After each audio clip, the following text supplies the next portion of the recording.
Hey guys, how we doing? So we're back on another Gigguk video, and a few of you suggested this one, and you know what? Yeah, he's just funny. Like everything he does, there's always a good laugh to, and so we're going to be watching the science of waifus. Let's just get into this because I have no clue. I feel like this is going to be a funny little look at female anime characters. I don't know. That's the beauty of these reactions. The science of waifus. For decades, the exact science of waifus has been a mystery, as our collective understanding of these entities and the ways humans react to them continue to baffle scientists to the modern day. So, today, I would like to present my findings to you, the board, in hopes that one day this research can be expanded on and completed. Fair enough. The science of waifus. As far as we can tell, waifus are horrific Lovecraftian beings of unknown origin with the power to destroy entire species by inhibiting their desire to breed. While we have been able to prevent this so far with the human race, as time has gone on, their attacks have only become more effective, and we get closer to the possibility of mass extinction every day. The widely accepted root of the word waifu stems from the butchered Japanese pronunciation of the English word wife, which has become the adopted explanation by popular culture. But recent studies have suggested that the word actually comes from an abbreviation to the question, waifu. Why am I forever unloved? And the entities themselves serve as an answer to that question. The exact appeal of waifu stemmed from their power to invoke a dormant gene present in all humans, known as the protect gene. Once invoked, the protect gene raises strong primal instincts in an individual, granting a sense of temporary euphoria, bypassing the developed logical brain, which would usually rationalize to an individual that spending over $100 for a JPEG printout and a bag of feathers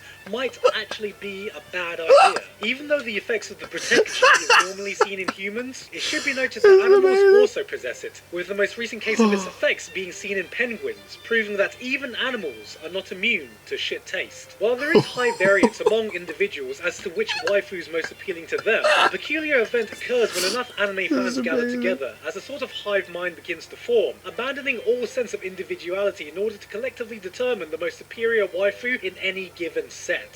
This event is known as the best girl ultimatum, an event that causes enough sodium chloride to form to poison the surrounding area. Newcomers can often be confused as to what exactly constitutes the best girl, but once an individual spends enough time in the community, they may be able to develop an additional sense, a kind of sixth sense, in which on initial viewing of a new show, they can immediately detect who will be best girl. This phenomenon is known as the compounded anime neural character exposure response, though it's more commonly referred to by its shortened form, cancer. While there is yet to be any proven hypothesis around what makes a best girl in any given situation, I would like to propose the following theory that can break down the overall effectiveness of any given waifu in a best girl race. Let's start with personality. This can be broken down into two parts: the depth determiner and disposability. The depth determiner refers to the credibility of a certain waifu, and this is a slippery slope. Waifus are meant to represent a certain ideology within a life partner, and in this sense they can almost be seen as something similar to deities. In fact, some waifus themselves are deities, because hey, if an all-seeing, all-knowing, omnipotent being exists that could take any form, why couldn't it be a tsundere high school girl in short skirts? Or, as some experts in waifuology have suggested, why shouldn't it be? However, it is important that they remain believable, but not too believable. Too perfect and the entity may come off as one-dimensional, boring and flat. But too believable and it might become too human. Which brings us to our second criteria, disposability. There is an abundance of choice when it comes to waifu types, but while different personality types cater to different individuals, a large subset may be filed as a disposable waifu, in which a waifu may just feel like a reskinned version of another character. This is not to be confused with trash waifus, as that refers to waifus picked up by individuals who have forsaken their humanity. At least, a bit more so than the usual anime fan. The important thing is that if a waifu can be easily swapped out to any similar character from elsewhere without much overall impact in-universe, it increases their disposability. For example, if you replace Umaru with a piece of turd wearing an orange hoodie, it would not actually make much of a difference to the in-universe narrative. Yes, true. My apologies, I would like to make an amendment to that last statement. It would actually make a massive difference.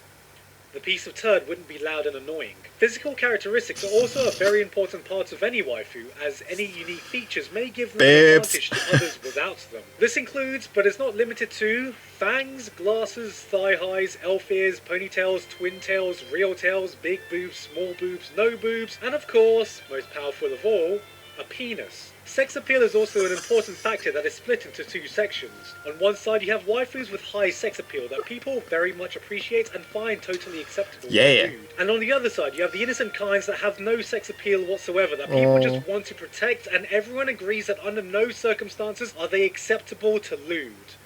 But people lewd them anyway. A waifu can increase their best girl chances by appealing to a certain fetish, but the real power comes when they allow an individual to discover a fetish they never knew they had. However, sex appeal should never come at the cost of going against the ideology of being an ideal, dedicated life partner, as this merely increases their thought factor, which is a death sentence for any waifu. Then we get to arguably the most important factor for a waifu's best girl candidacy. Right. The Kawaii coefficient. This refers to unique attributes a waifu possesses which can be seen as cute. With a high enough Kawaii coefficient, even seemingly one-dimensional waifus can have a higher standing than they arguably should. A common way to achieve this is by giving them a weird quirk. Maybe they really like explosions, or licking people, or smelling people, or they're mentally disabled, or they're a psychotic nutjob mass murderer, or they're a mentally disabled psychotic nutjob mass murderer who's also a lolly. Whatever it is, it should be noticed that pretty much any quirk can be turned into something cute within the laws of waifu, even if it makes absolutely no sense in the real world. If she's overly aggressive and borderline abusive, we call that being tsundere. If she's a wise wolf god wandering the world in human form, we call that fuck you, Dave. This is not bestiality. And if she's a 500-year-old immortal vampire who also happens to be trapped in a lolly body, we call that, I swear, officer, she's totally legal. The rules of the real world do not apply to waifus. In fact, through the power of anthropomorphism, anything can be a waifu. Anything. Cats, ships, horses, anything is fair game. So it's only really a matter of time before we see anthropomorphized vacuum cleaners. Oh my god. Wait, are you fucking kidding me? What? Of course, this brings us to the most complex mechanic to understand, which is known as the waifu meta. The cutthroat game of best girl is a constantly changing landscape, with new additions continually being added which affect the overall ecosystem, changing the effectiveness of everything we previously talked about. An understanding of this landscape rapidly improves a waifu's standing in the current meta, and can increase or decrease their viability for best girl in any given situation. For instance, someone like Amelia was quite strong in release, having pretty solid base stats in every category that made her a popular pick, but pretty soon after she just got completely hard counted by Rem, giving her a loss by default, where she hasn't been able to recover ever since.